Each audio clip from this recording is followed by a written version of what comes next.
আলহামদুলিল্লাহ আজ পর্যন্ত যতগুলো রেসিপি তৈরি করেছি কখনো ব্যর্থ হয়নি। সবাই কিন্তু পছন্দই করেছে আর বারবার টেস্ট করতে চেয়েছে।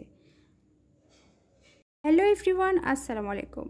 ওয়েলকাম করছি নতুন একটি ভিডিওতে। কেমন আছেন সবাই? আলহামদুলিল্লাহ আমি ভালো আছি। আজকে আমার একটি ইউনিক রেসিপি আপনাদের সাথে শেয়ার করব। চলুন তাহলে দেরি না করে রেসিপিটি শুরু করি। এই রেসিপিটি সম্পূর্ণ আমার নিজের তৈরি রেসিপি, কারো রেসিপি কপি করে না। মুরগির বুকের মাংস আর দুইটা বড় সাইজের আলু চুলায় একটি ফ্রাই প্যান দিয়ে 1 কাপ পরিমাণে পানি দিয়ে সিদ্ধ করতে বসিয়ে দিয়েছি। প্রায় সিদ্ধ হয়ে এসেছে। এবার নামিয়ে ঠান্ডা করে নিব। চুলায় একইভাবে আরেকটি ফ্রাই প্যান দিয়ে এর মধ্যে অল্প পরিমাণে তেল দিয়ে দিব। তেল গরম হয়ে আসলে এর মধ্যে 1/2 কাপ পরিমাণের পেঁয়াজ কুচি দিয়ে দিব। সাথে অল্প পরিমাণের আদা কুচি আর রসুন কুচি দিয়ে দিব। আর দিব কয়েকটা কাঁচামরিচ কুচি, স্বাদ মতো লবণ আর 1 চিমটি হলুদ গুঁড়া দিয়ে ভালো করে কষিয়ে নিব।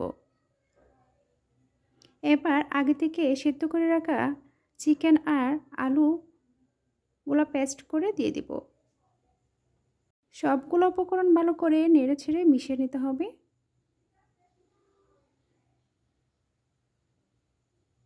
কয়েক মিনিট জাল করে নিলে কিন্তু একদম রেডি হয়ে যাবে। এবার দিয়ে দিব কিছু ধনেপাতা দিয়ে নেড়ে ছেড়ে নামিয়ে ঠান্ডা করে নিব। ঠান্ডা হওয়ার পর এরকম হাতের সাহায্যে গোল গোল বলের মতো করে তৈরি করে নিব সবগুলা। এখানে চাইলে আপনারা অন্য কোনো সবজিও অ্যাড করতে পারেন, যেমন বাঁধাকপি আর গাজর একদম ছোটো ছোটো করে কেটে দিতে হবে, তাতে কিন্তু বেশ টেস্টি লাগে।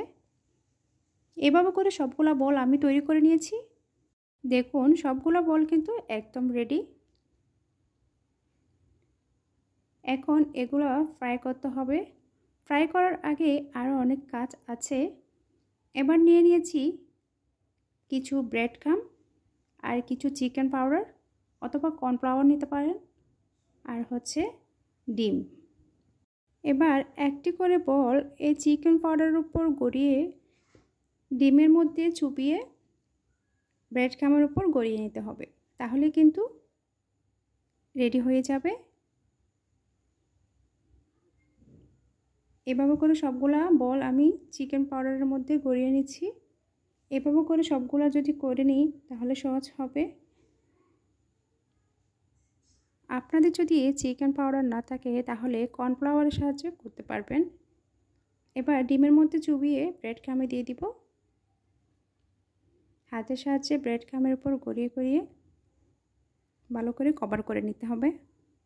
অনেকে হয়তো আবার বলবেন যে চিকেন পাউডার বা কর্নফ্লাওয়ারের মধ্যে গড়ানোর কী আছে। আসলে এটা করলে কিন্তু জিনিসটা একটু ক্রিস্পি হয়, বাইরের অংশটা বেশ ক্রিস্পি হবে আর ভিতরে একদম সফট থাকবে, জুসি থাকবে, খেতে কিন্তু খুব ভালো লাগে। অবশ্যই বাসায় ট্রাই করবেন আপনারা এভাবে। সবগুলো আমি এভাবে তৈরি করে নিয়েছি।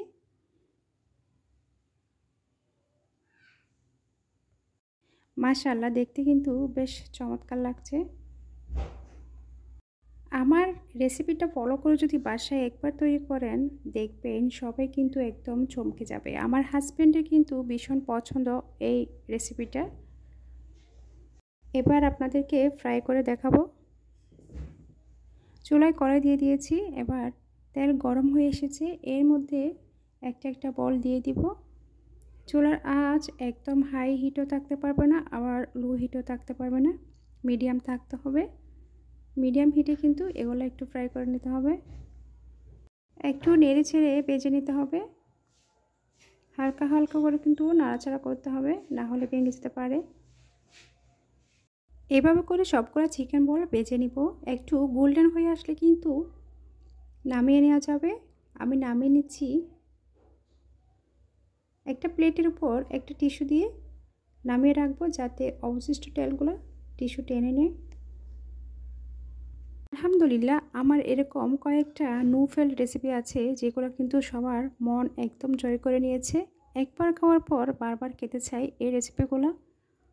এই রেসিপিটি আপনাদের কেমন লেগেছে অবশ্যই কমেন্ট করবেন। ভালো লেগে থাকলে বাসায় অবশ্যই ট্রাই করবেন আর পেজটাকে ফলো দিয়ে পাশে থাকবেন। আজকের মতো এখানে বিদায় নিচ্ছি। সৃষ্টিকর্তা সবাইকে ভালো রাখুক, সুস্থ রাখুক। ধন্যবাদ সবাইকে। আল্লাহ হাফেজ। আসসালামু আলাইকুম।